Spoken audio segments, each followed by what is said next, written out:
We're going to start off with the wind forecast. It is a dry morning. The wind is going to increase as the day goes on. Now, the strongest wind gusts are also going to accompany the strongest, or I should say the heaviest snowfall and the most amount of accumulating snow that we're going to get between 5 p.m. and midnight, kind of the same window there. That's when the strongest wind gusts are going to be around 40 miles per hour. Stays windy, though, overnight. The wind is going to get lighter basically by sunrise tomorrow, and we'll get some gusts just around 20 miles per hour tomorrow morning. So strong winds later today, tonight, ending very early tomorrow morning.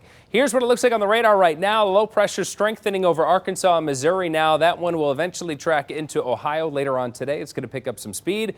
And as it does so, then our chances of some heavier snow is going to be going up. Severe threat south of us again, Kentucky and Tennessee. A threat of tornadoes today. So we're on the winter side of this storm system, the northern edge of it. Snow moves in from the south to the north through the afternoon.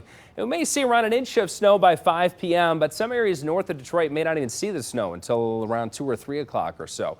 Then we get after 5 p.m. That's when bands of some heavier snow sets up. Strong easterly or northeasterly winds gusting around 40 miles per hour. So heavy snow and wind gusts like that means reduced visibility. And so as we talk about travel getting disrupted and travel being difficult, it's not just because of snow accumulating on the roads. It's going to be low visibility and strong wind gusts that are coming with all this. There's also a real distinct rain-snow line. This is through 8 p.m., and it's a question of where this rain-snow line is going to be. It's really only a difference of a degree or two, but if it transitions to all rain, obviously that's going to really cut down on snow totals around Monroe County and through the downriver area, even southern Wayne County, where maybe there's only a couple of inches of snow there. But if this shifts just slightly to the southeast, even by as little as 10 miles, if the low moves 10 miles farther southeast than some of the models are showing, then we're looking at colder air, and instead of heavy rain, it's heavy snow. Then you're still talking about 5-6 inches of snow.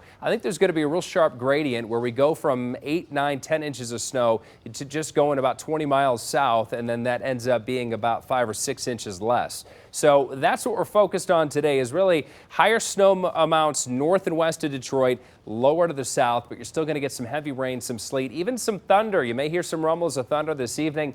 Thunder, snow, not out of the question either, by the way, because the storm system is so dynamic. This low pressure is so strong. 5 to 8 inches of snow around western Wayne County. You get through Farmington Hills up to Oakland and Livingston County. Then you're looking at 8 to 10 inches of snow, basically from Pontiac west and Pontiac north. But with the rain mixing in, maybe as little as 2 inches of snow downriver and Monroe. But there's still a lot of uncertainty there. So that's why the spread is still 2 to as much as 5 downriver, southern Wayne County through Monroe County. Tomorrow, this is all done by about midnight tonight, and tomorrow it's going to be partly sunny, still breezy in the morning, but lighter wind in the afternoon. It's going to be a comfortable afternoon for early March. 41 degrees, still chilly, a little milder Sunday, 44 degrees, but the sun is out. Monday comes with the chance of rain, but the temperature all the way up to 50 degrees, so we're going to be melting the snow in the afternoons through the rest of the weekend after tonight's snow. Then Tuesday, 43. Next week, highs in the upper 30s Wednesday and Thursday. Allie?